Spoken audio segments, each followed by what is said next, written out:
Many of us walk through life carrying an accumulating weight, an ambient, persistent feeling that we are broken, defective, and constantly falling short.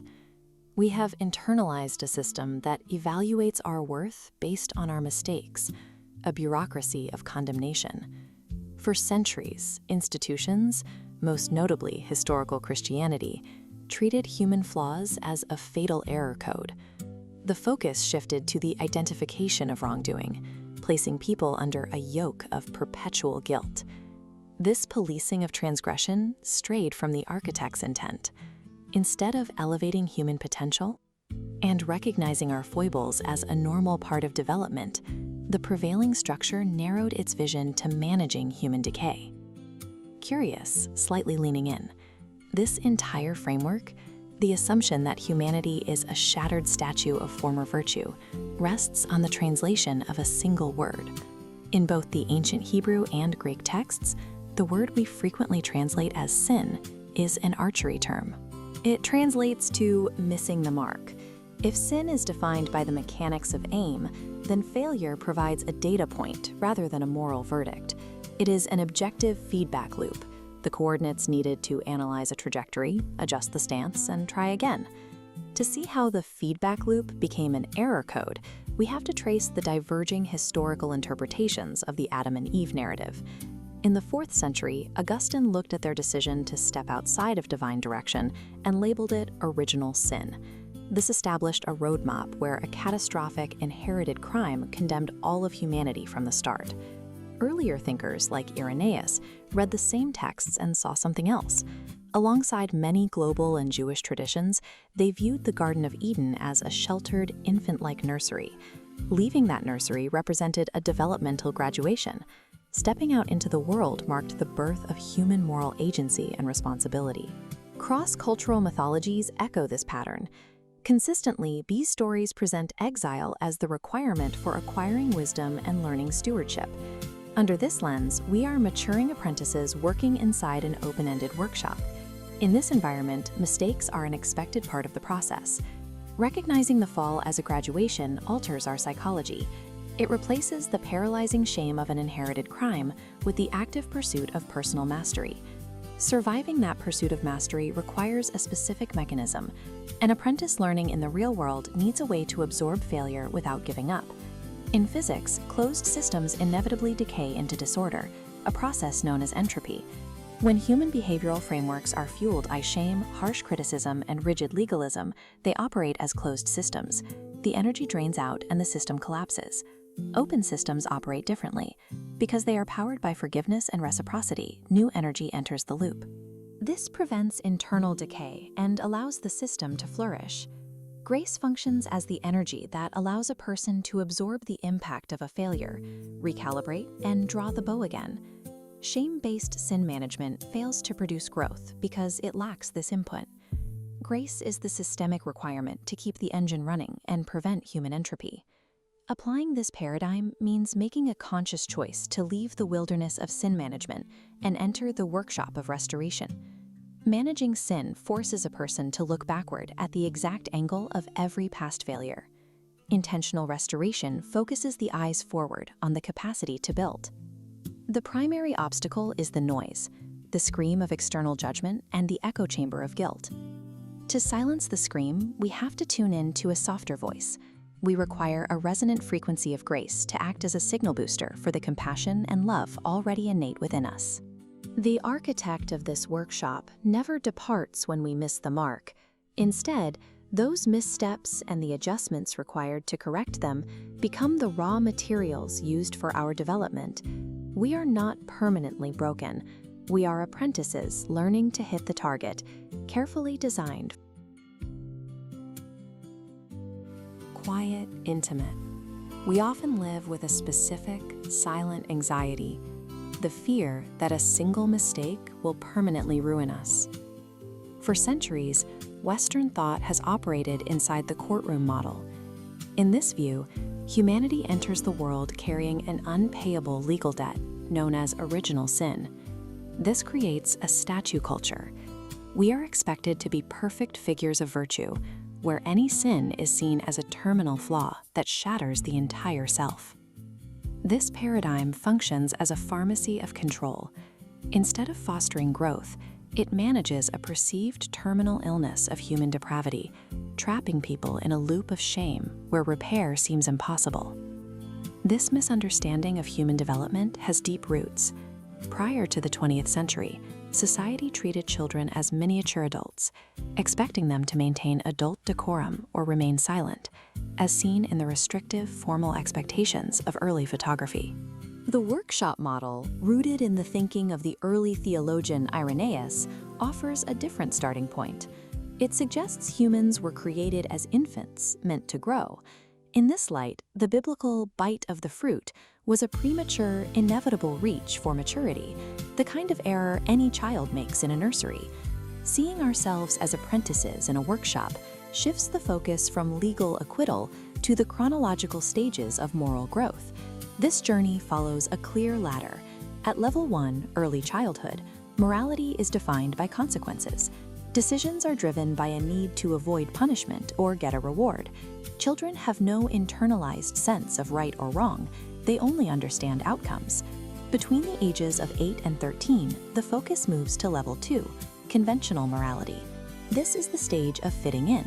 The goal is to meet social expectations and be seen by the tribe as a good person. Formal rules and laws, like the 10 Commandments, provide essential platforms during this phase. They offer a stable platform for maintaining social order before an individual is ready to question the why behind the rules. During these years, our idealism is borrowed from the group. We follow the rules to ensure our safety and inclusion within the community. Around age 14, the apprentice enters the wilderness. This is the moment they begin questioning if the inherited convictions of their childhood are actually real. This period of rebellion is a necessary psychological mechanism. To move from external obedience to internal conviction, a person must test these boundaries for themselves. Without this friction, a moral code remains a set of borrowed instructions rather than a part of the self. This often leads to a period of cynicism of survival. The simple ideals learned in the nursery clash with the complex, often unfair reality of the adult world, leading to a deep sense of demoralization. To move forward, the individual has to reject what feels false. They test their moral standards against their own experiences to see which ones hold up under pressure. Only by surviving the wilderness can an individual forge the self-binding principles necessary for true adulthood. Those who emerge enter level 3, post-conventional morality. James Fowler called this conjunctive faith, the point where the individual finally enters the adult workshop. Laws are no longer seen as rigid, unchangeable rules. Instead, they are viewed as flexible tools that can be changed to better serve human welfare and justice. As individuals learn how their actions impact others through experience, they recognize that the law of love is a functional necessity. If a civilization is to operate at a high level without collapsing into self-interest, compassion becomes the baseline technical specification for how we interact. This level of moral agency, the capacity for high-level judgment, cannot be granted at birth. It is earned through the friction of trial and error. This reframes the anxiety of our mistakes. A moral failure is not a shattered statue, it is simply cracked pottery. This is the logic of kintsugi. Forgiveness is a functional process of repair within the workshop. Repairing a break with the gold of experience and grace creates a vessel with a resilience the original piece lacked. Its history of survival gives it a strength that an untried, perfect object can never possess. Our mistakes are the raw materials for spiritual growth. When we stop judging ourselves like defendants and start building ourselves like apprentices, we find that the separation from the divine is a gap we can always close. So think about this for a second. What if the greatest punishment in human history was actually a graduation? Seriously, let that sink in. For centuries, the whole narrative of the fall, the exile from the Garden of Eden, has been framed as this catastrophic failure, right? A divine punishment that pretty much doomed humanity. But what if we've been looking at it completely backward this whole time? What if leaving that state of perfection wasn't some tragic eviction, but a totally necessary journey out of the nursery. Which brings us to Section 1, Leaving the Nursery, a universal milestone. To really get our heads around this, we need to zoom out a bit, because this isn't just some Western theological debate. This is a deeply, universally human reality. Okay, let's dive into this. When you take a bird's eye view of global mythology, you start to see an absolutely incredible pattern popping up everywhere. Take the Sumerian myth, for instance. Enkidu literally has to leave the wilds by eating human food just to gain wisdom and face mortality. Or look at Inuit traditions. They speak of this time of constant light and no death, right? But then, a conscious choice had to be made, the word, to allow room for the young to actually grow. And it's the exact same everywhere you look. Whether it's the Polynesian pre-material state leading to the creation of the Tree of Life, or the Jewish transition from a purely instinctive existence into true moral agency and responsibility. Across the globe, early humanity recognized a fundamental truth. We had to leave the nursery to actually grow up. So the crucial takeaway here is that what we call exile is actually a massive move toward individual accountability. Think back to that Mayan myth we just touched on, where the gods misted the eyes of the perfect men. Now that misting, our limited perspective outside the nursery, it feels like a downgrade, but it's actually a profound gift. It's exactly the friction we need.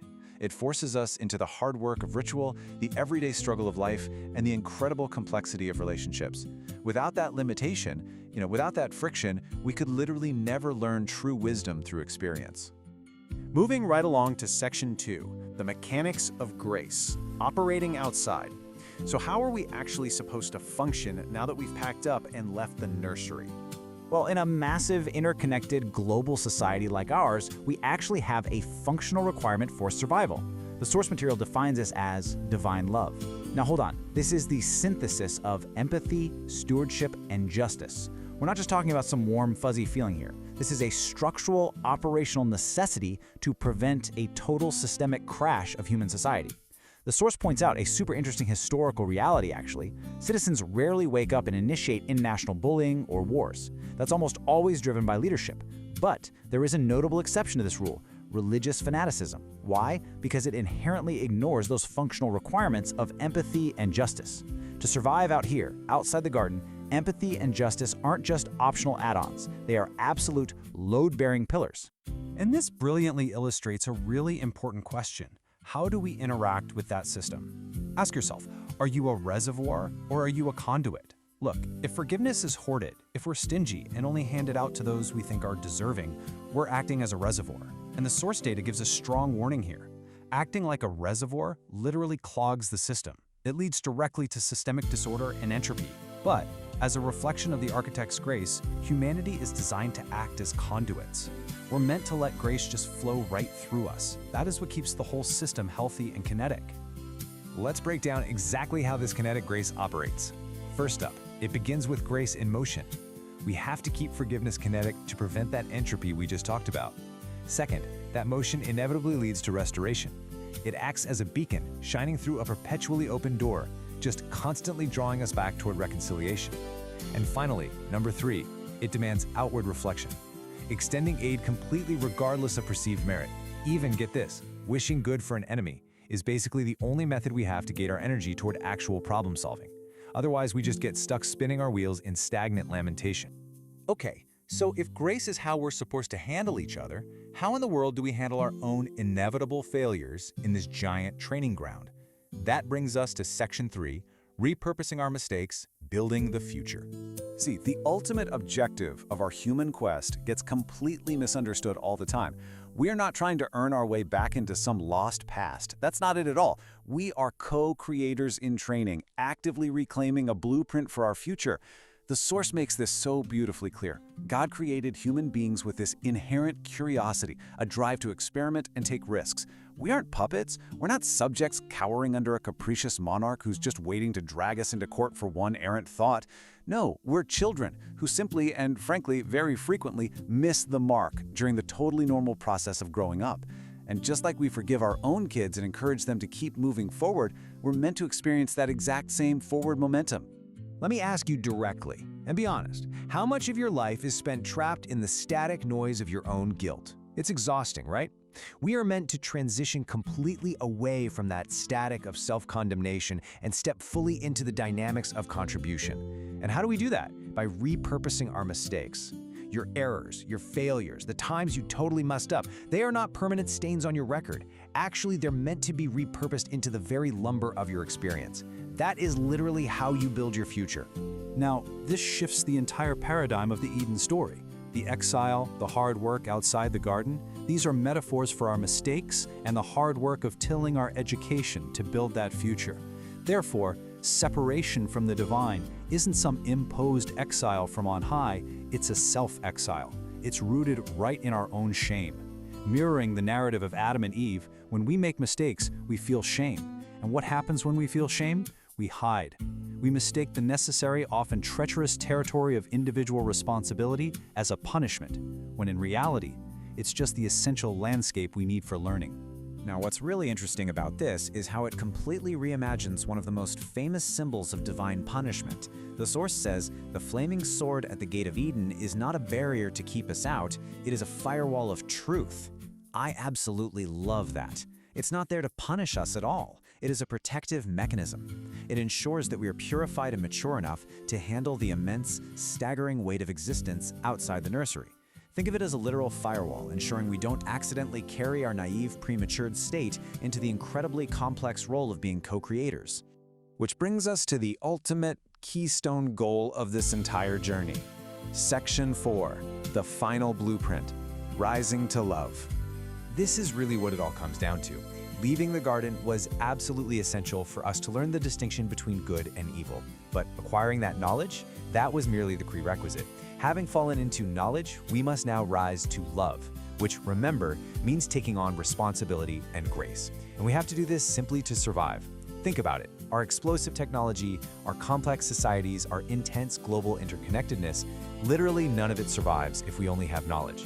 We absolutely must step into our roles as mature co-creators who operate through kinetic grace. This, fundamentally, is the upward fall. It is our necessary graduation from the garden toward a destiny of far, far greater responsibility. So I want to leave you with this final thought to really chew on. Knowing that your mistakes are literally the lumber for your growth, and knowing that the flaming sword is just a firewall of truth protecting your maturation process, will you remain in self-exile, trapped in that static of self-condemnation? Or are you ready to finally embrace the upward fall? Okay, let's dive into this. For centuries, the universally accepted story of humanity's beginnings has been built around this idea of the fall of man. You know the narrative, right?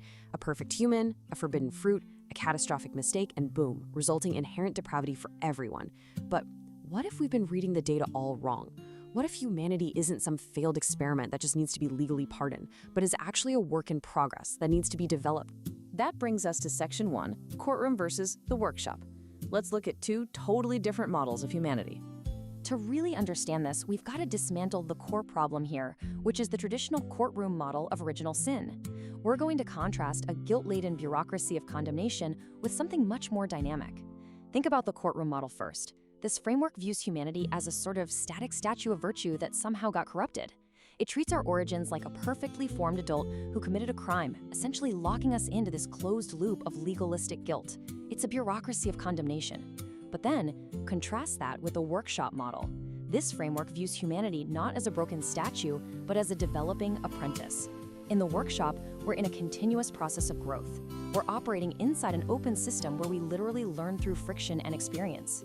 Moving right along to Section 2, Infants in the Nursery. This is the developmental view. Let's move to and see how this builds, because to see where this workshop model actually comes from, we have to go back to primary sources to trace a historical chain of custody. We're looking at what you might call the apostolic first love ideas. It kicks off in the 1st century with the Apostle John, moves to his direct disciple Polycarp in the early 2nd century, and then goes to Polycarp's own student Irenaeus. This is a direct, unbroken lineage of thought, and what's absolutely incredible is that these early thinkers didn't focus on humanity being inherently evil, they focused on humanity being unilluminated. Unpacking this lineage reveals a genuinely brilliant framework. You see, John didn't hyperfixate on the bite of the fruit. He focused on the blindness of the soul.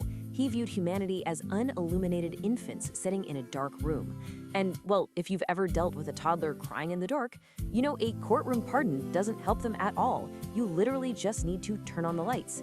The fix isn't a legal pardon, it's illumination. John introduced Jesus as the Logos, basically the underlying blueprint or the logic of the universe. Then Polycarp builds right on top of this, teaching that our path is to imitate this pattern through endurance. So if you miss the mark, you don't need a judge's decree, you just need to recalibrate your actions back to the blueprint. And in this system, the community, the church, acts as a signal multiplier in a distributed network, lifting up the weak using the law of love. Which brings us to Irenaeus. He famously argued that sure, God could have made man perfect right from the start, but man was just an infant, completely incapable of receiving that perfection. Listen to this amazing quote from his work Against Heresies.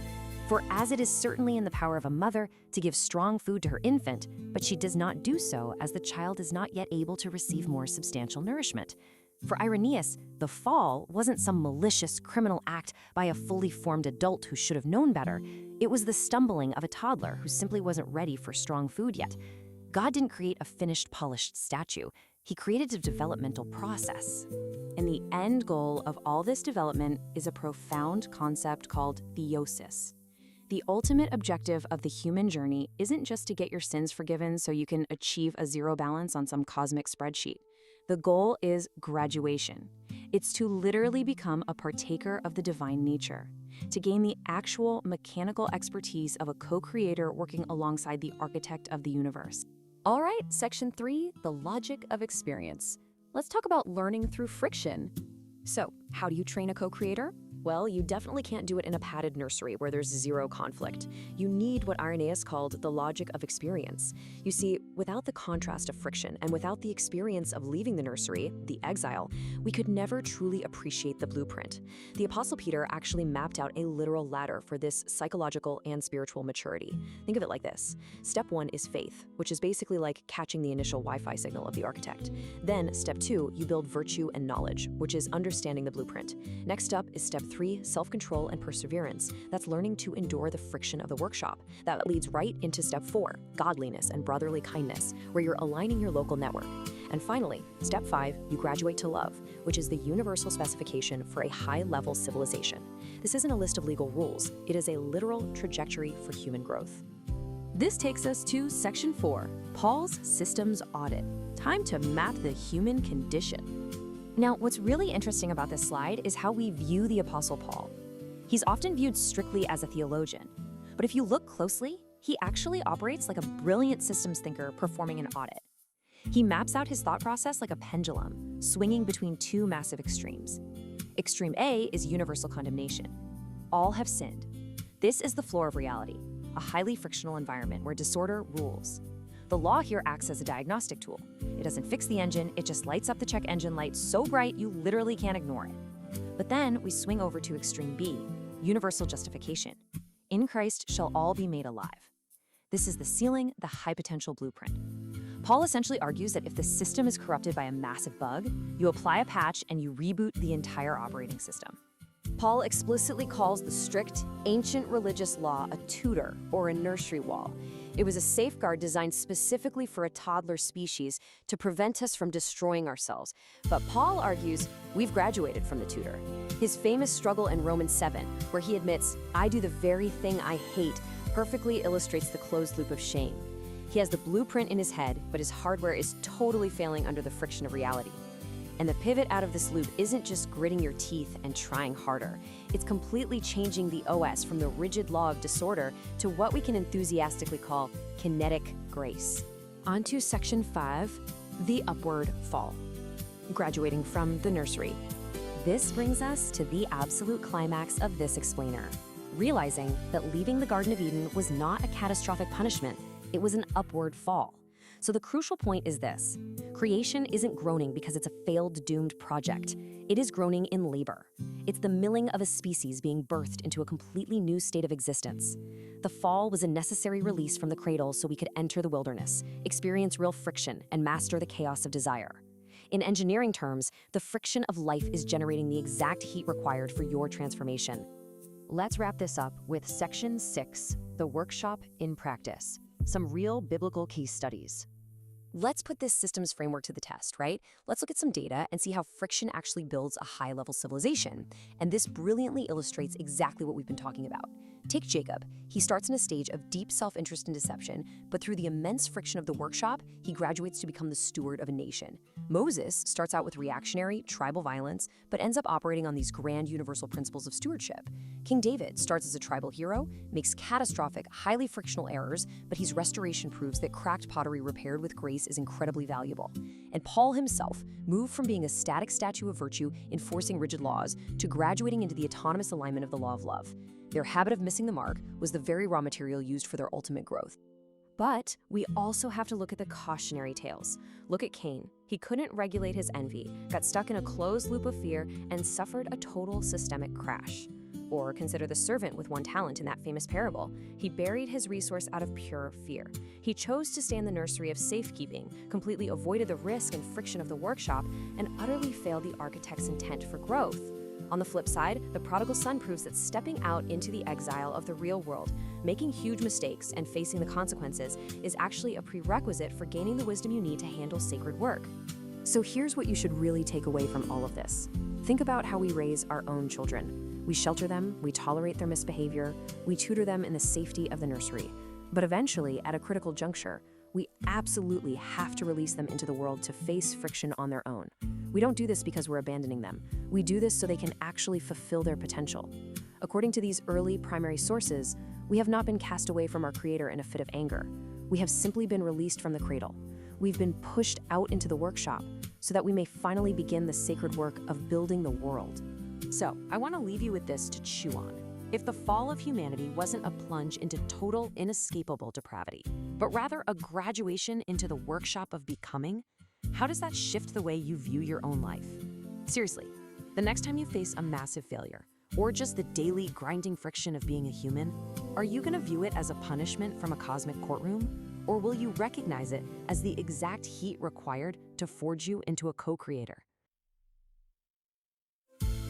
Have you ever just looked at the massive obstacles in your life and thought, man, I am just a victim of completely random, senseless chaos? You know, it's so easy to feel that way. But what if those challenges aren't random at all? What if, instead, they're actually part of a highly customized developmental journey designed specifically for you? We're going to break down exactly how you can navigate what the text calls your own individual odyssey. Think about this for a second. What if your greatest life challenges were actually custom-designed tutors? I mean, that completely shifts the paradigm, doesn't it? Usually we look at our personal and professional struggles as arbitrary punishments, right? Bad luck or just really frustrating roadblocks. But the material we're digging in today asks us to totally rethink this. It suggests that these struggles are actually necessary instruction. They provide the exact friction and resistance we absolutely need to grow. As you'll see, the friction in your life is literally the tool shaping your character. And this brilliantly illustrates how those tutors operate in our framework today. In the workshop of the world, we are all Odysseus. If you remember your Greek mythology, the epic of the Odyssey is all about a hero enduring this incredibly long, harrowing, monster-filled journey just to get back home. Well, the source material uses this as the perfect metaphor for our own personal development, what we might call our upward fall. Just like Odysseus was navigating those treacherous waters, we're out here navigating the workshop of the real world, facing trials that are ultimately meant to elevate us. All right, moving right along to Section 1, your customized life commission.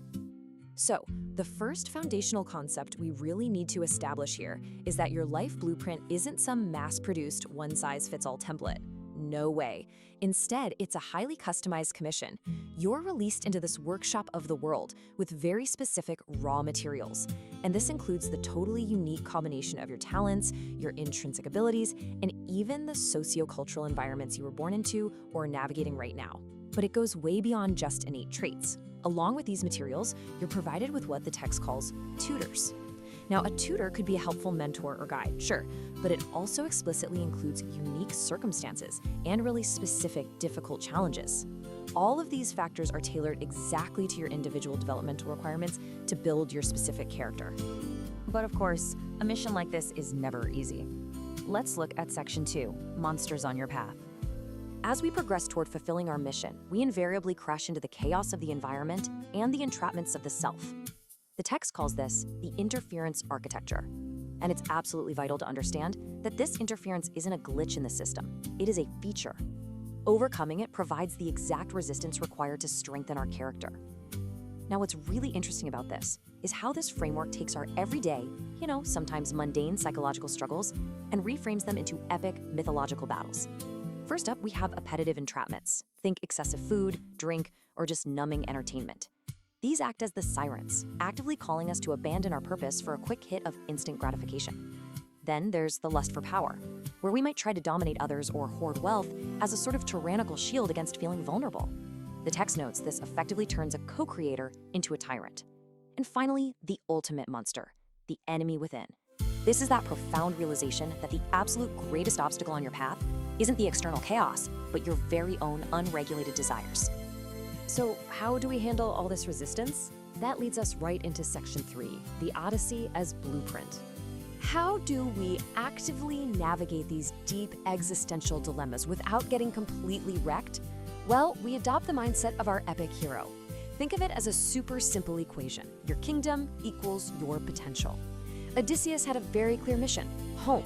But to get there and to actually prove he was worthy of his kingdom, he had to master his own pride, his hunger, and his despair. And guess what? We are fighting the exact same battle. To reclaim our kingdom, which is our ultimate potential, we have to fight through the chaos of modern culture and the constant sabotage of our own egos. What's absolutely crucial to remember here is that mastery is not the absence of these temptations. You're literally never going to stop facing them. Mastery is the proven ability to navigate through them without losing sight of the Ithaca of your soul. To achieve that level of mastery, we turn to section 4, developing your internal compass. As we progress on this journey through the workshop of the world, our moral authority has to undergo a pretty fundamental shift. We just can't rely on the same tools we used when we started out. To progress toward true self-mastery, we have to move out of an early stage called the nursery. In the nursery, morality is entirely external. It's a set of hard-coded rules enforced by a tutor, whether that's your parents, society, or the law, basically to ensure your safety. It's essentially like keeping a toddler in a playpen, right? But as we mature, we transition into what the text calls the workshop. In the workshop, those external guardrails are actively dismantled. Why? Because taking away those rules forces the revelation of what the source material calls the God of love within. We transition from relying on external boundaries to trusting our internal intuition. So, the crucial point is how this internal compass actually functions. When those external guardrails finally fall away, the law of love is what takes over. It's no longer just a list of rigid rules carved into cold stone tablets. Instead, it's defined as a spiritual intuition. It's a heuristic written directly into the very code of our being. And how do you calibrate this compass? Through the friction of experience. Every single time you choose to act in compassion, or conversely, every time you witness the painful fallout of causing harm, your trajectory is refined. It's kind of like finally realizing that snapping at your coworker over a minor mistake doesn't actually solve the problem. It just makes the rest of the week terribly awkward. Through these real-world frictions, your internal compass simply gets sharper and sharper. Let's see how this builds toward the primary goal of our entire journey. The ultimate objective of our maturation is to move away from hard-coded obedience. That state is incredibly fragile because it requires constant external supervision. If the supervisor leaves, the behavior crumbles. The true goal is to reach autonomous alignment. This means you're acting in harmony with the architect's design simply because his logic has become your own logic. You no longer need someone looking over your shoulder telling you what's right. You possess an internal moral mastery that just naturally guides your choices. Which brings us to a final, really provocative thought. I want you to honestly ask yourself, are you just managing your mistakes, or are you actually manifesting your design potential? Because when you're stuck in the nursery, you're really just managing missteps, right? You're just trying to avoid breaking the rules. But when you are guided by that internal compass, by the law of love, you're actively stepping into your customized commission. You are reclaiming your kingdom and manifesting the absolute highest potential of your design. We usually view human origins through a very specific, familiar lens. But when we zoom out and look at the global data, a totally different and honestly much more empowering narrative emerges. Most of us know the Garden of Eden as this tragic tale of ruined perfection, right? The general assumption is that human nature is fundamentally broken just because someone broke a rule a long, long time ago. But what if that interpretation is entirely wrong? I mean, what if we've literally been misreading our own origin story this whole time? Now, the really wild thing here is that the Augustinian idea of original sin, this whole concept of inherent badness and inherited guilt, is actually globally unique. Almost every other ancient culture views this initial fall of humanity not as some terrible curse, but as a completely necessary step in growing up. It's not a catastrophic failure, it's an upward fall towards spiritual growth and ultimately becoming a steward of the world. Part 1. Rethinking the fall. To truly understand this, we have to rethink the fall entirely, starting right where humanity started, the nursery. Modern Jungian psychology actually maps this concept out perfectly, viewing these ancient stories as basically biological allegories. So we start in step 1, a state of pre-egoic oneness. It's this infant-like connection with our environment before we even really have an ego. Then comes step 2, a sudden grab for independence or self-awareness. And finally, step 3, we're pushed out into the wilderness to find our own individual identity. It is the birth of the human ego. Let's look at how different cultures describe this initial nursery phase. In Inuit mythology, early humans lived in what you could really only call a state of utopian paralysis. It was comfortable, sure, but totally stagnant. There was no war, there was endless light, but nothing ever changed. There was absolutely zero growth. The crucial point is captured beautifully in this Inuit myth. An old woman declares that there absolutely must be death to make room for the young. In this worldview, death, darkness, and the end of that perfect nursery, they weren't some punishment from an angry God. They were the biological and spiritual prerequisites for new life, adaptation, and actual maturity. And we see the exact same thing from across the globe in the Mayan Popol Vuh. Their gods created the mazemen, who were perfect. Actually, scratch that. They were way too perfect. They could see everything in the universe, which essentially made them equals to the gods, which, was a bit of an oversight. Since perfection without the capacity for learning is pretty much useless, the gods essentially had to blow mist into the eyes of the first humans. They had to limit their vision to force them to learn wisdom through actual, messy human experience. Part 2, escaping the perfect nursery. This brings us to the pivotal moment of transition. That famous forbidden bite of the fruit is really all about escaping that perfect, stagnant nursery. Let's totally re-examine that bite. Eastern Orthodoxy teaches the concept of theosis. They argue that Adam and Eve weren't these evil beings who ruined the world. They were just unready. They were created as spiritually immature children who were meant to grow over time. Think of it like a toddler trying to drive a car. Their bite was simply a premature grab for independence that they just weren't developmentally ready to handle yet. And this brilliantly illustrates how cultures worldwide use the concept of a forbidden bite to symbolize the messy, totally necessary birth of the human ego. We see this everywhere. From the curiosity that opens Pandora's jar in Greece, to the Ife people's forbidden gourd in West Africa, to the Polynesian myth where violating a taboo around a divine eel actually grows the tree of life. In every single case, breaking the rule ends the golden age, but it introduces the complex reality of human agency. Judaism explicitly calls this the bite that falls upward. By eating from the tree of knowledge, humans gained the Yetzer Hara, the inclination towards self, which gave them profound moral agency. The thinking here is just brilliant. You simply cannot be holy without the ability to choose otherwise. Before the bite, humans were just living by pure instinct, with zero moral weight. Gnostic texts even flip the script entirely. They view the bite not as a sin, but as a crucial wake-up call. The serpent is seen as a liberator, delivering gnosis, direct knowledge, to make humans realize they possess a literal spark of the divine. To the Gnostics, we shouldn't be enslaved in some false, paralyzed nursery. We're meant to wake up. Part 3, the wilderness of isolation. But waking up and leaving that nursery, well, it definitely has a cost. It means facing the brutal reality of isolation. You are no longer one with everything. You are an individual in the wild.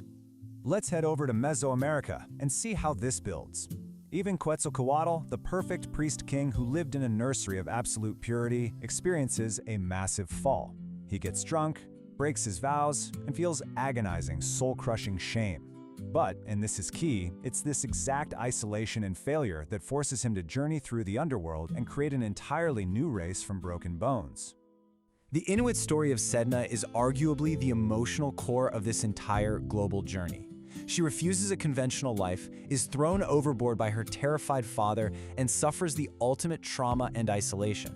But her severed fingers literally become the sea mammals, the whales and seals, that sustain all human life in the Arctic. Her profound isolation generates the very tree of life her people rely on to survive. Over in Japan, we see this exact kind of isolation through the myth of Izanagi and Izanami. Izanagi looks upon his decaying wife in the underworld, violating a strict forbidden rule. This perfectly captures that universal, agonizing shame of being fully seen in our brokenness. It leads to permanent separation, the rolling of a massive boulder between them, and the introduction of the death cycle itself. So, what's the essential takeaway from all of these wilderness myths? It's that the pain of the wilderness isn't a divine judge condemning us. It's a teacher, forcing us to adapt. The curse leads to the creation of healing deities. The pain of the mistake triggers the growth of the very solution. Part 4. Becoming stewards of Earth, which leads us perfectly to the ultimate purpose of this global upward fall, taking responsibility. Indigenous North American traditions capture this mature state beautifully. For the Potawatomi, humans are the keepers of the fire. For the Cherokee, we must maintain the delicate balancing chords of the world. For the Lakota, it's about functional stewardship to ensure harmony. In all these traditions, we aren't guilty, fallen children. We're active, completely necessary participants tasked with keeping the world from collapsing. Zoroastrianism from ancient Persia mirrors this perfectly. It completely rejects the idea of humans as passive, inherently broken fallen sinners. Instead, it elevates humanity to the role of soldiers of truth. We are active participants in a cosmic struggle to restore order and battle chaos. Yes, our mistakes create isolation, but our explicit purpose is to choose truth to fix the world. In the Islamic tradition, we see a very similar framing. Adam's move from the celestial paradise to earth wasn't some demotion or a punishment. It was the start of his preordained mission as Khalifa, God's steward on earth. The mistakes made in the garden were actually forgiven before he ever even set foot on earth. Humanity is here on a mission, and our missteps are simply the learning curve of this sacred office. Even in Celtic paganism, there's no concept of sin, only a necessary cycle of friction and balance. The oak king of summer and the holly king of winter must continuously fall to one another. The winter of reflection and isolation absolutely must happen so the summer of communal flourishing can return. It's a system of continuous stewardship that actively prevents stagnation. And just like the Norse allfather Odin, who sacrificed his own eye at the well of Mimir to gain the runes of knowledge, true maturity always requires a sacrifice. True post-conventional wisdom always requires the agonizing isolation of giving something up. You literally have to lose your conventional sight to gain the wisdom required to lead and to steward. So, when we look at the data across human history, the verdict is incredibly clear. We aren't a ruined species, cursed by a single catastrophic bite. We are a species that simply grew up. We left the perfect nursery, braved the isolating wilderness, and took on the heavy burden of consequence. So I want to leave you with this. In the wilderness of your own life, with all its challenges and isolation, how are you acting as a steward of the world? Keep exploring, keep questioning. For centuries, a dominant narrative has basically told us that human history is a tragedy. A story of a perfect creation entirely ruined by a catastrophic mistake. But what if we've been reading the blueprint all wrong? What if human error isn't a tragic bug in the system, but actually a carefully designed feature of our growth? Today, we're going to explore the really compelling concept of the upward fall, a journey moving humanity away from endless condemnation and right toward a destiny of active co-creation. I want you to think about this for a second. What if humanity isn't some shattered statue of former virtue, permanently broken, and just sitting around waiting to be swept up? What if, instead, we're actually more like a maturing apprentice in a massive, open-ended workshop? When you shift your perspective from that shattered statue to the maturing apprentice, our greatest mistakes suddenly stop looking like dead-end tragedies. Instead, they completely transform into necessary, albeit pretty painful, stepping stones on the path to genuine maturity. Okay, let's dive into this by looking at one of the most loaded words in human history: sin. When we looked into the sources, we found a massive linguistic and cultural misunderstanding. In the original Hebrew and New Testament scriptures, the term most frequently translated as sin actually just means missing the mark. Think about an archer learning to shoot. Missing the target isn't a sign of permanent terminal brokenness, right? It's just a developmental error. It's part of the learning curve. The institution of Christianity, the text notes, inadvertently sabotaged its own mission by obsessing over the error code rather than the architect's intent for our growth. All right, moving into section 1, the courtroom versus the workshop. So, how did we get so far off track? Well, the sources outline two drastically different ways to view the human condition. Over on the left, we have the courtroom model, which was largely championed by Augustine. This is a totally closed-loop system defined by original sin. In this view, humanity has this legal debt it can never ever repay, leading to what the author calls a really demoralizing pharmacy of control, where institutions exist simply to manage human depravity. But then, on the right, we see the much older workshop model, rooted in the early teachings of Irenaeus. Now this is an open-loop system. It posits that humans were deliberately created in an infant-like state. We weren't expected to be perfect right out of the gate, we were expected to grow through experience.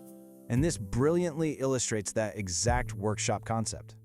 Irenaeus, writing way back in the 2nd century, used this incredibly intuitive metaphor. He wrote, "For as it is certainly in the power of a mother to give strong food to her infant, she does not do so, as the child is not yet able to receive more substantial nourishment. Just as a mom doesn't feed a newborn a ribeye steak, not because the baby's bad, but because they just aren't ready, the Creator didn't impart instant perfect wisdom to humanity. God created a process, not a finished product. The developmental errors we make are literally just the stumbling of a toddler trying to walk." That brings us to Section 2, Escaping the Divine Nursery. So how exactly do we interpret the most famous mistake in human history? If we aren't shattered statues, we kind of have to completely reframe the infamous story of the Garden of Eden. In the workshop model, the Garden of Eden wasn't the ultimate goal at all. It was a sheltered nursery. It was an environment perfectly designed for infancy, where an absence of conflict meant that nothing of real depth or utility could actually be learned. In this view, the fall wasn't some disastrous rebellion by an adult who should have known better. It was an essential, almost inevitable graduation from a pre-egoic, toddler-like state right into the high-friction reality of the real world. You can't learn to be a co-creator if you never leave the playpen.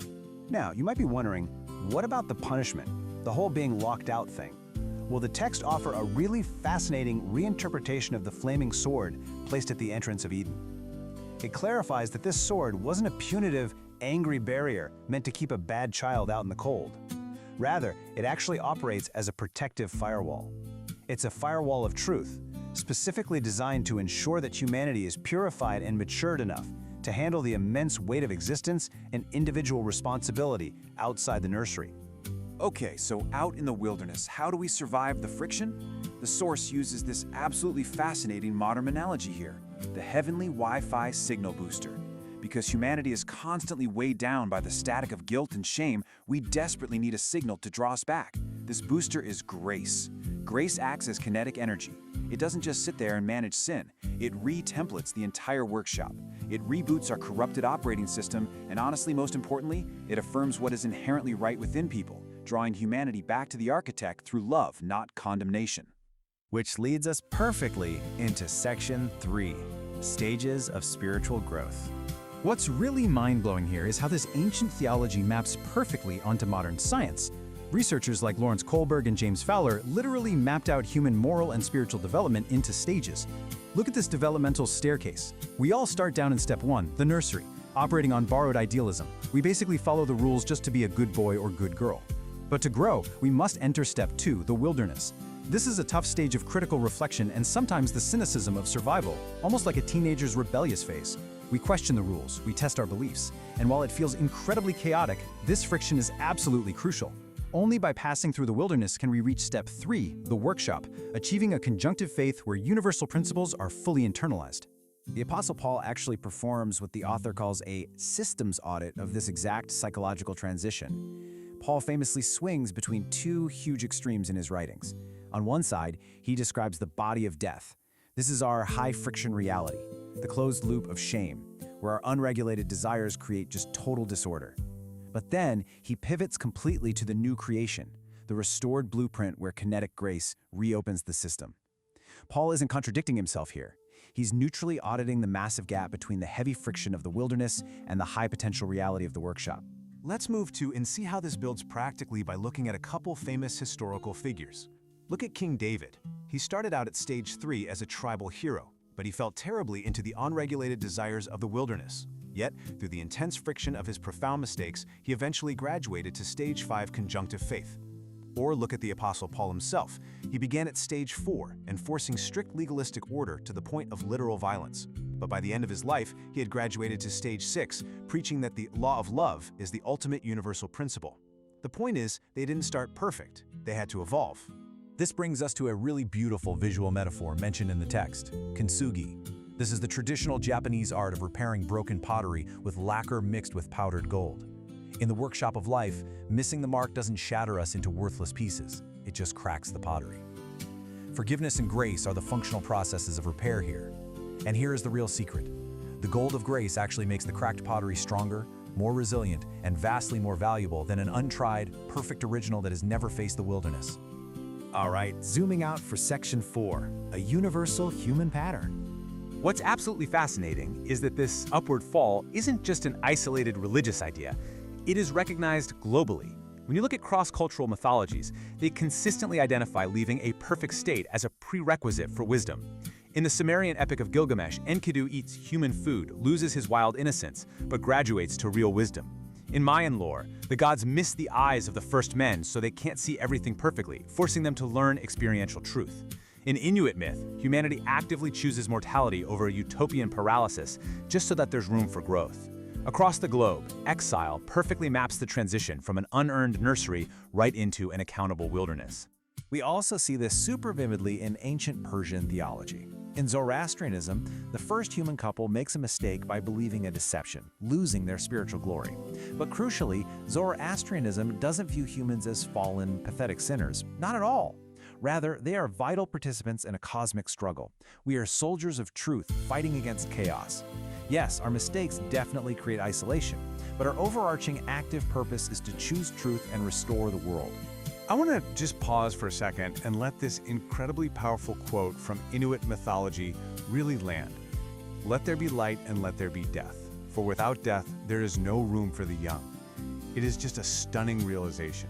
Leaving the utopian paralysis of the nursery, fully embracing friction, limitation, and even mortality is the absolute prerequisite for all new life and all future growth. We have to leave the cradle if we are ever going to walk. And finally, section 5, becoming co-creators. So, what does this all mean? What is the ultimate keystone goal of humanity's incredibly long journey? The source argues that to survive our own inventions in a highly interconnected global society, we absolutely must operationalize divine love. And this isn't just nice poetry, it's a functional requirement to prevent a complete systemic crash. Grace literally has to be kinetic, it must be in motion. Forgiveness and restoration cannot be hoarded just for those we personally deem deserving, or the whole system clogs up and decays. It must be an outward reflection to all. We are designed to be conduits of this grace, not reservoirs. So the absolutely crucial point is this. The whole objective of our maturation is moving away from hard-coded obedience. In the nursery, sure, we needed external supervision, a tutor, a set of rules on stone tablets to keep us safe. But the ultimate goal of the workshop is autonomous alignment. Through the intense friction of experience, we finally internalize the architect's logic. The law of love is no longer just some religious suggestion, it becomes the exact universal specification for a high-level civilization. Which brings us to this profoundly beautiful summary thought from the text. We have not been cast away, we have simply been released from the cradle so that we may finally begin the sacred work of building the world. This perfectly ties together our entire hero's journey, doesn't it? We aren't tragic victims of a shattered past, we are master apprentices in training, actively repurposing the lumber of our past mistakes to build a much better future. The upward fall isn't just some ancient history lesson, right? It's literally the exact blueprint of your own life. Every single time you miss the mark, you are handed the raw materials for spiritual maturity. So, looking at your own journey, your own mistakes, and your own incredible potential, are you ready to leave the nursery and build the world? The canvas was blank. The garden was still.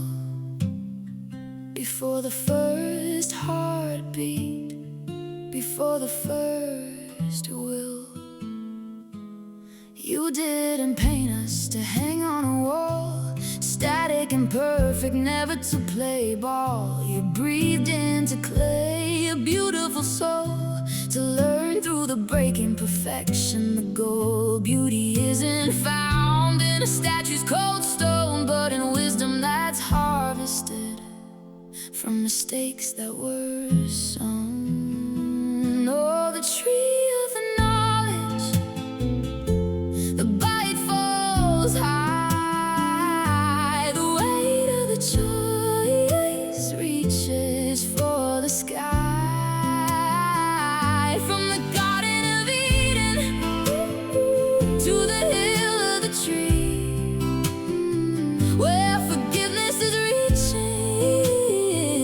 branch meant for me. The tree of life is waiting. Branch by branch we grow. Through the pain of the journey, it's your love that we know.